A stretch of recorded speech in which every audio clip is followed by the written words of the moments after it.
आज का जो हमारा टॉपिक है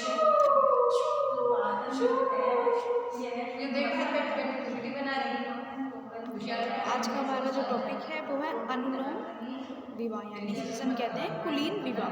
तो देखिए हमारे 3 तरह के विवाह आते हैं। तो जिससे पहला हमारा विवाह था, एक था हमारा अंतर्विवाह, यानी कि जिसमें अपनी ही धर्म, अपनी जाति, अपनी ही उपजाति में विवाह किया जाता है। दूसरा आता है हमारा बहिर्विवाह, यानी कि जो अपनी जाति, अपने धर्म, अपनी उपजाति से बाहर विवाह करते हैं। अब इसी तरह आता है हमारा अनुलोम विवाह, यानी कि कुलीन विवाह। तो जो हमारा एक तरीके से बहिर्विवाह, जो उसमें भी हमारे 3 टाइप्स थे कि एक तो था हमारा सपिंड विवाह और गोत्र बहिर्विवाह, यानी कि सपिंड बहिर्विवाह, गोत्र बहिर्विवाह और सप्रवर बहिर्विवाह। तो जिसमें हमारे जो हमारा सपिंड था, यानी जो सपिंड बहिर्विवाह था, यानी जो अपने जो सपिंडी होते हैं उनसे बाहर विवाह करना होता है, और जिसमें यानी कि एक तरीके से वो एक ही अपने जितने भी परिवार के सदस्य हैं वो उनका जो एक ही पूर्वज होता है उनको, या एक ही परिवार के व्यक्ति पिंडदान एक ही व्यक्ति को करते हैं। दूसरा आता है हमारा गोत्र बहिर्विवाह, यानी कि जिसमें जिस व्यक्तियों के अगर गोत्र मिल जाते हैं तो उनका विवाह नहीं हो जाता, और सप्रवर विवाह भी मैंने आपको बताया। तो इसी तरह आज हमारा थर्ड जो विवाह है वह अनुलोम कुलीन विवाह। तो देखिए जब एक उच्च वर्ग लिखा गया है, जब एक उच्च वर्ग, जाति, उपजाति या उसमें कुल हो एवं गोत्र के लड़के का विवाह ऐसी लड़की से किया जाए जिसका वर्ग, जाति, उपजाति, कुल एवं वंश लड़के से नीचा होता है, यानी कि एक थोड़ा सा जाति को लेकर के है इसमें, या किसी धर्म को लेकर के है, या इसमें बताया गया है कि कुल, वंश, जाति, उपजाति या वर्ग, तो उसका वर्ग उस लड़के से नीचे का हो, तो उसे हम उस तरह के विवाह को क्या कहते हैं, ऐसे विवाह को हम अनुलोम या कुलीन विवाह कहते हैं। दूसरे शब्दों में भी इसे कहा गया है कि देखिए इस प्रकार के विवाह में लड़का उच्च सामाजिक समूह का होता है, यानी कि जो उसकी सामाजिक स्थिति होती है वो एक उच्च, यानी कि एक बड़े समूह, एक अच्छी स्थिति का व्यक्ति होता है, और जो लड़की होती है वो एक निम्न सामाजिक समूह की होती है। इस तरह से ले सकते हो आप कि जो लड़का होता है वो एक हाई इनकम ग्रुप का भी हो सकता है, यानी कि वो एक अच्छे वर्ग का लड़का है, और जो लड़की है वो एक निम्न इनकम ग्रुप की है या एक निम्न वर्ग की लड़की है। तो उदाहरण के लिए जैसे एक कहा गया है कि जैसे कि ब्राह्मण का लड़का का विवाह एक क्षत्रिय या वैश्य लड़की से हो जाता है, यानी कि जिनकी जो जाति, उपजाति होती है वो निम्न वर्ग में आती है, निचले वर्ग में आती है। तो इस प्रकार के विवाह को अनुलोम विवाह कहेंगे, यानी कि एक जैसे कोई ब्राह्मण का लड़का हुआ, या कोई निचली जो कास्ट होती है, निचली जाति होती है, या जो निम्न वर्ग कहा गया है जाति में, तो ये इस तरीके से इसे हम अनुलोम यानी कि कुलीन विवाह कहा गया है, जो कि एक पहले से परंपरा चली रही है, या पहले से ही इस तरह के विवाह माने गए हैं। फिर आता है कुलीन विवाह का तात्पर्य। एक जाति तथा उपजाति में विवाह करने पर वधू के लिए वर उच्च कुल का या गोत्र से प्राप्त करने से है। कुलीन विवाह का सर्वाधिक प्रचलन बंगाल में रहा है, यानी कि जो इस तरह के विवाह होते हैं वो ज़्यादातर बंगाल में होते हैं, जहाँ पर उच्च कुल के लड़के का जो विवाह होता है वो निम्न कुल की लड़कियों से होता है।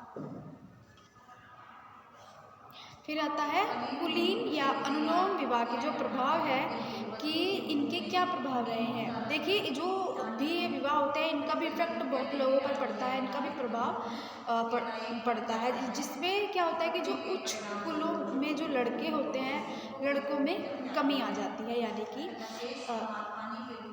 उच्च कुलों के लड़कों में कमी, क्योंकि वो निम्न कुल की लड़कियों से विवाह करते हैं, तो उच्च कुल की लड़कियों के लिए उन्हीं के वर्ग के लड़के या उसी समूह या उसी समुदाय या उस सामाजिक समूह के अकॉर्डिंग लड़कों में कमी आ जाती है। दूसरा आता है नीचे कुलों में लड़कियों की कमी हो जाती है, क्योंकि जो नीचे कुल की लड़कियां होती हैं वो उच्च कुल के वर्ग में चली गई है, तो एक तरीके से उसमें कमी आ गई है। कहाँ पर? नीचे कुल के लड़के, यानी कि जो उन्हीं के वर्ग के लड़के हैं, उन्हीं के वर्ग के लड़कियों की कमी हो जाती है लड़कों से विवाह के लिए। थर्ड आता है बहुपति एवं बहुपत्नी विवाह का प्रचलन। फिर आता है वर मूल्य प्रथा। फिर आता है बेमेल विवाह, यानी कि जिनका कोई मेल नहीं होता। बाल विधवाओं में वृद्धि, यानी कि जब एक बाल अवस्था में या कुछ बालक बालिकाओं का विवाह किया जाता है, तो उनमें जो बाल विधवाएं होती है उनकी बढ़ोतरी होती है। बाल विवाह का प्रचलन होता है, इसमें कन्या मूल का प्रचलन है और सामाजिक बुराइयां आती हैं। फिर आता है प्रतिलोम विवाह। तो स्टूडेंट्स ये जो आपके पॉइंट्स हैं ये मैं आपको और डिटेल में समझाऊंगी। अनुलोम विवाह का विपरीत रूप है प्रतिलोम विवाह, यानी कि जो हमारा अनुलोम अभी विवाह गया है उसी का बिल्कुल विपरीत विवाह जो होता है वो होता है प्रतिलोम विवाह। तो इस प्रकार के विवाह में लड़की उच्च वर्ग की होती है, उच्च वर्ण की होती है, जाति होती है, उपजाति होती है, कुल होता है, वंश की, ये सब उच्च वर्ग की होती है। और जो उनका लड़का होता है, यानी कि जो उनका वधू होता है, वो लड़का निम्न वर्ण यानी निम्न वर्ण, जाति, उपजाति, कुल या वंश का होता है। तो यानी कि उसमें उच्च वर्ण के लड़की होती है और लड़का निम्न वर्ण का लिखा जाता है। तो कपाड़िया लिखते हैं, यानी कि जो हमारे एक राइटर है या कपाड़िया का कहना है कि निम्न वर्ण के व्यक्ति का उच्च वर्ण की स्त्री विवाह प्रतिलोम विवाह कहलाता है। यानी कि जो हमारा अनुलोम विवाह था उसमें क्या था कि उसमें जो लड़का होता है या वधू होता है वो उच्च समूह का होता है और लड़की निम्न समूह की होती है। जबकि प्रतिलोम विवाह में क्या होता है कि प्रतिलोम विवाह में जो लड़की होती है वो उच्च समूह की होती है, और जबकि जो लड़का होता है वो निम्न समूह का माना जाता है, या उसमें निम्न समूह का लड़का होता है।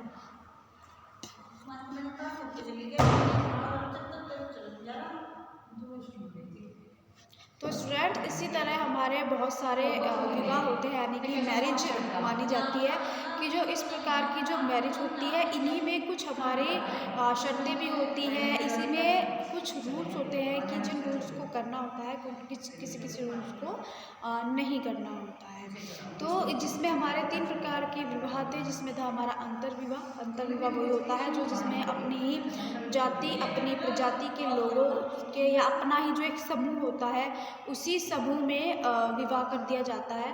क्योंकि देखिए पहले जो समय होता था उनमें साधन बहुत सीमित होते थे, तो जो साधन सीमित होते थे व्यक्ति एक जगह से दूसरे स्थान नहीं जा पाता था, तो वो जो विवाह होते थे अपना लड़के लड़की का विवाह वो अपने ही समूह में या अपने ही समाज में कर देते थे। लेकिन जो हमारा एक तरीके से जो हमारा बहिर्विवाह होता है, जो एक अपना जो बहिर्विवाह होता है वो क्या होता है कि उसमें जो विवाह किया जाता है वो अपने कुल से, अपने गोत्र से, अपनी जाति, अपनी उपजाति, इनसे बाहर विवाह किया जाता है। जिसमें हमारे 3 प्रकार के विवाह आते हैं, एक तो होता है हमारा सपिंड, एक होता है हमारा गोत्र बहिर्विवाह और एक होता है हमारा सप्रवर विवाह। तो जो हमारा गोत्र बहिर्विवाह होता है वो हमारा होता है कि जिसमें दोनों व्यक्ति के जो गोत्र होते हैं वो मैच ना करते हो या एक दूसरे के ना मिलते हो, क्योंकि अगर गोत्र मिल जाते हैं तो वहाँ शादी नहीं होती, तो अपने गोत्र से बाहर ही विवाह किया जाता है। जबकि जो दूसरा होता है वो सपिंड, यानी कि एक ही परिवार के व्यक्ति हो, एक ही समूह के व्यक्ति हो या एक ही यानी कि वे कहीं ना कहीं रक्त संबंधी हो, तो वहाँ पर सपिंड में एक दूसरे के सपिंड माने जाते हैं। जैसे पिता और पुत्र एक दूसरे के सपिंड होते हैं, तो इसी तरह सपिंड विवाह यानी कि सपिंड बहिर्विवाह यानी कि अपने रिश्ते से, अपने रक्त से दूसरे जगह विवाह करना, यानी कि जहाँ ये अपना रक्त संबंधी ना हो। और थर्ड आता है प्रतिलोम को आता है सप्रवर विवाह, जहाँ पर सबके अपने अपने यानी कि पहले ब्राह्मण कास्ट में ही सप्रवर होते थे, लेकिन जो आज का टाइम है, आज के टाइम में किसी भी कास्ट में या किसी भी व्यक्ति का या किसी भी धर्म का कोई सप्रवर नहीं माना गया है। तो इसी तरह फिर आता है हमारा प्रतिलोम विवाह और अनुलोम विवाह। तो जिसमें एक जो प्रतिलोम होता है, प्रतिलोम में हमारा लड़की उच्च वर्ग की होती है और लड़का निम्न वर्ग का होता है। और दूसरा होता है हमारा अनुलोम विवाह, जिसमें जो लड़का होता है वो उच्च वर्ग का होता है, लड़की निम्न वर्ग की होती है। तो स्टूडेंट्स, ये हमारे बहुत सारे विवाह के जो प्रकार होते हैं कि इनके किस किस तरह से किस किस तरह से विवाह को माना गया है या किन चीज़ों के मिलने से विवाह नहीं किया जा सकता। तो ये हमारा आज का टॉपिक है। तो स्टूडेंट्स, ये हमारा जो टॉपिक है अभी यहाँ पे कंप्लीट हो गया। मैं आपको नेक्स्ट वीडियो में दूसरा टॉपिक बताऊँ।